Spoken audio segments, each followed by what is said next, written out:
Olá pessoal, tudo bem com vocês? Espero que vocês estejam bem. Na aula de hoje nós vamos continuar falando dos fungos. Então na aula passada eu enviei um vídeo introdutório para vocês se familiarizarem com o grupo dos fungos, do reino fungi, e hoje a gente vai falar mais um pouco sobre eles. Então esse conteúdo está no capítulo 5, na página 55 do livro de vocês. Os fungos, então, pertencem ao reino fungi, tem cerca de 70 mil espécies, são eucariontes, ou seja, possuem membrana nuclear e são aclorofilados, não tem clorofila. Com isso, eles não conseguem produzir seu próprio alimento, portanto, eles são heterótrofos. Podem ser uni- ou pluricelulares, então podem ter uma ou mais células, podem ser aeróbios ou anaeróbios, então eles podem precisar de oxigênio ou não para viver. Podem se reproduzir de forma sexuada ou assexuada. A assexuada é mais comum, né? Gostam de ambientes úmidos, escuros. Então, por não produzirem seu próprio alimento, por serem heterótrofos ou heterotróficos, eles são parasitas e decompositores. Então, aqui tem uma imagem com alguns exemplos de fungos, bolores, vários exemplos dos grupos que nós vamos falar em geral. Então aqui, essas características que eu disse, eu vou falar mais um pouquinho delas. Então, ser eucarionte é o fato de ter membrana nuclear em suas células, podem possuir uma ou mais células, uni- ou pluricelulares. Nas suas células, eles possuem parede celular, e essa parede celular, diferente das células vegetais, que é composta de celulose, a parede celular do fungo é composta por quitina, que é a mesma substância, o mesmo polissacarídeo que tem no exoesqueleto dos artrópodes. E os fungos que são pluricelulares, eles são formados por várias células, só que essas células não são aquelas células comuns que a gente está acostumado. É uma célula meio diferentona. São células que são mais alongadas e formam estruturas mais filamentosas, mais compridinhas, que a gente chama de hifa. E essas hifas entrelaçadas formam como se fosse um tecido que a gente chama de micélio ou corpo do fungo. Os fungos, então, nós já falamos que eles são heterótrofos ou heterotróficos, portanto, não possuem clorofila, não fazem fotossíntese e possuem como reserva de carboidrato o glicogênio, que é a mesma reserva dos animais. Então, aqui a gente vê uma estrutura de um fungo unicelular, que seria um fungo composto, né? Todo ele é uma única célula. Então, eles não têm hifas nem micélios, é somente uma célula, tem uma forma mais ovalada, mais esférica, e podem ser chamados de levaduras. Eles fazem fermentação quando falta oxigênio. E eles, a maior parte das vezes, se reproduzem assexuadamente, vai brotando, né, por brotamento. E quem que é o principal representante do fungo unicelular? Saccharomyces cerevisiae, que é o fungo, que é o fermento biológico. Então, o fermento de pão é um fungo unicelular com essa carinha aqui, ó. Esse daqui é uma microscopia eletrônica de transmissão, tá em branco e preto. E esse é uma microscopia eletrônica de varredura e foi acrescentada a cor. Aqui seria um fungo pluricelular, então a gente consegue ver essas hifas, né, que são esse conjunto de células, e essas hifas são alongadas, né, as células alongadas que nós falamos agora há pouco, e elas podem ter essas duas formas. Ela pode ser cenocítica, ou seja, aseptada, sem septos entre os núcleos, tá vendo? Os núcleos estão dispersos aqui, esse citoplasma, e aqui elas são hifas septadas. Entre alguns núcleos vai ter um septo, que são como se fosse uma barreira, né? Uma paredinha, mas eles têm uma estrutura, um poro aqui, um orifício, que permite a troca, né, de organelas e de outros materiais dentro dessa célula. E aqui ao redor vai ter a parede celular. E esses círculos azuis são os núcleos. Então, a diferença de uma hifa cenocítica para uma hifa septada. Então, os principais grupos de fungos, nós temos o zigomicota, ascomicota, basidiomicota e chytridiomicota. Quando a gente aportuguesa esses nomes, latim, fica zigomicetos, ascomicetos, basidiomicetos e chytridiomycetos. Os zigomicetos, então, tem essas imagens aí deles bonitinhos, de microscopias, de varredura, de lupa. Então, lupa aqui, lupa, e microscopias eletrônicas, microscopia de varredura, microscopia de luz esse daqui. acredito eu. Esses dois microscopia de luz e esse microscopia eletrônica de varredura. Então, bem bonitinhos. Então, eles não formam corpos de frutificação, eles são pluricelulares, eles possuem hifas cenocíticas, ou seja, aquelas que não possuem septos, eles são terrestres e eles se alimentam de matéria orgânica morta, em decomposição, ou seja, eles são saprófagos ou também chamados saprofágicos. O principal representante deles é o bolor preto do pão, que desenvolve sobre pão, bolo, biscoito, fruto, então tudo aquilo que a gente vai comer. E tem esse daqui, é um zigomicetos. O ascomicetos, né, a gente consegue ver esses daqui, olha que bonitinhos. Então eu tenho pluricelulares, né, aquele cogumelinho, e eu tenho aqui unicelulares. Então, os ascomicetos podem ser uni ou pluri. Os pluris formam esse corpo de frutificação, que a gente chama de ascocarpo, que é o do cogumelinho, e os unicelulares são as leveduras do fermento do pão.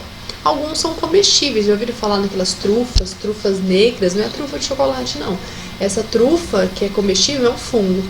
Alguns são utilizados na indústria de bebida alcoólica, no caso da Saccharomyces cerevisiae, que é para tanto produção de cerveja, bebidas alcoólicas, quanto do pão.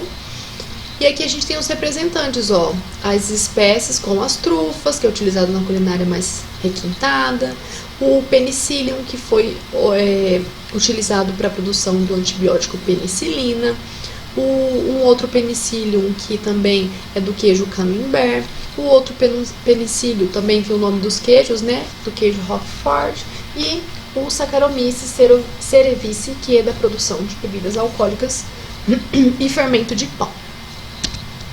Os basidiomicota, né, basidiomicetos, são aqueles realmente os casinhas de sapo, os cogumelinhos que a gente vê. Então eles formam corpos de frutificação que a gente chama de basidiocarpos, que são os cogumelos, possuem hifas septadas, ou seja, possuem septos entre os núcleos. Alguns eliminam substâncias que cheiram mal e aí atraem insetos, que aí pelos insetos eles dispersam seus esporos, né, bem espertinhos, como se fosse uma polinização. Alguns cogumelos possuem substância alucinógena, então às vezes o pessoal utiliza umas tribos antigas e alguns rituais de algumas religiões utilizam, né, que nem o pessoal fala, chá de cogumelo, mas tem que tomar cuidado, não é qualquer cogumelo, tem algumas espécies que são específicas que produzem essa substância, algumas podem ser tóxicas e até matar. E muitos são usados na gastronomia, por exemplo, champignon, shimeji, shiitake, tá? Então tem aqui as espécies certinhas de qualquer qual, a orelha de pau, que é esse que fica em árvore, o comestível e o alucinógeno. E qual que seria a importância dos fungos? Então nós já citamos os fungos para alimentação, vários fungos a gente utiliza na gastronomia. Outra importância na ecologia, que são decompositores da cadeia alimentar. Então é de extrema importância ter decompositor. Se não tem decompositor na cadeia, tudo que vai morrendo vai ficando aqui acumulado. Então precisa devolver pro ambiente os nutrientes. São os decompositores que fazem isso. Fungos, bactérias, e os fungos são os principais representantes desse grupo na cadeia alimentar. Parasitismo, então é importante? Porque a gente tem que saber sobre eles para poder tratar as micoses, as doenças. E também produção de medicamentos, como a gente falou da penicilina, que foi descoberto por causa de um fungo que cresceu numa placa de Petri de cultura de bactérias e matou as bactérias. Então, extremamente importante para o antibiótico penicillium, que, né, antigamente foi o que salvou muitas vidas. E eles possuem algumas associações mutualísticas, como líquens e micorrizas. O fato do alucinógeno já comentei, tem que tomar cuidado que não é qualquer cogumelo, hein? Por favor. E as associações mutualísticas de líquens e micorrizas que nós vamos falar agora. Os líquens são organismos que resulta de uma associação mutualística entre os fungos e as algas, tá? Ou fungos ou cianobactérias, mas principalmente fungos e algas. Então, as algas, né, ou as cianobactérias vão fazer a fotossíntese e nutrem o fungo com o açúcar produzido na fotossíntese. Em compensação, o fungo vai retribuir isso, disponibilizando uma matéria inorgânica, que é o que ele consegue dissolver ali, então alguns sais, e água, umidade, para essa alga sobreviver. Então, é uma associação mutualística, ou seja, um não vive sem o outro. Os fungos são extremamente sensíveis à poluição e são consideradas espécies pioneiras. Então, eles que começam a sucessão ecológica, eles começam em cima de pedras, em cima de regiões que não tem nenhuma vegetação, e ali eles começam a produzir um ambiente propício para algumas sementes germinarem e começar a aumentar o número de variedades naquela região. E também é encontrado fungo, líquen, principalmente em regiões que têm o ar muito puro, porque eles são sensíveis à poluição. Então, se você vai no centro da cidade, uma árvore não vai ter fungo, não vai ter líquen, porque eles morrem fácil com a poluição. E aqui é uma alga, tá vendo aqui numa microscopia, a alga pequenininha no celular, abraçada pelas hifas do fungo. Então eles ficam nessa associação amorosa e mutualística para que um forneça o que o outro precisa. Então mais imagens aí de líquens, bem bonitos os líquens, eu acho, né? Aqui a mesma imagem, aqui de novo as hifas, né, junto com as algas. E uma outra associação mutualística é micorrizas, que são associações que estão entre os fungos e raízes de algumas plantas, principalmente leguminosas.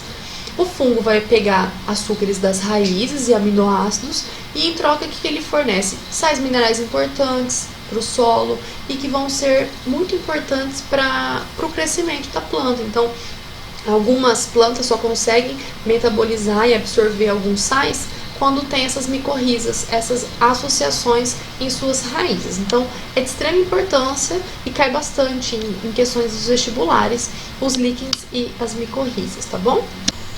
Pessoal, e para finalizar essa aula, eu vou ler uma frase aqui que eu achei bacana. Os fungos estão literalmente em todos os lugares da Terra. O seu impacto ecológico não pode ser subestimado, pois junto com as bactérias heterotróficas, são os principais decompositores da biosfera. Os decompositores são tão necessários à continuidade da vida quanto os produtores de alimentos. Então a gente fala muito da importância na cadeia alimentar dos produtores, né? Mas sem os decompositores, esses produtores também não têm a ciclagem de nutrientes. Então a gente tem que dar bastante importância aos fungos e tomar cuidado com os fungos, né, da alimentação, para não ter nenhuma doença, nenhuma micose. E espero que vocês tenham gostado da aula. E se tiver dúvida, apareçam no plantão. Beijos, bons estudos. Até mais.